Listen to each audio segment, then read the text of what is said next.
আসসালামু আলাইকুম প্রিয় বন্ধুরা, সবাই কেমন আছেন?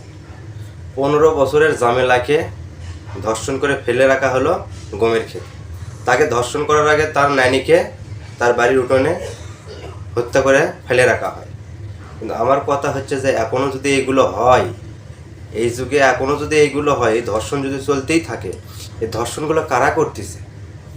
এই ধর্ষণের পিছে কার হাত আছে? পুলিশ প্রশাসন কেন আর অ্যাকশন নিচ্ছে না? আর যদিও ধর্ষণ যদি করেই থাকে, তাকে যদি ধরা হচ্ছে, কিন্তু তার বিরুদ্ধে আইনের ব্যবস্থা সেভাবে কঠোর হচ্ছে না কেন? আমি তো বলতে চাই, ধর্ষণ যদি কেউ করে থাকে, তাকে কোনো মামলা আপনার না দিয়ে সাজা ডাইরেক্ট তার ফাঁসি, আর ফাঁসিটা কার্যকর থেকে 2 থেকে 3 দিনের ভেতর, 2 দিনের ভেতর তার ফাঁসি কার্যকর করা লাগবে। তাকে কোনো জেল জরিমানা করে তাকে বাংলাদেশের জেলে, বাংলাদেশের রাষ্ট্রে এত খাবার দাবার বেশি হয়নি যে তাকে বসে থেকে ভাত খেলেন লাগবে।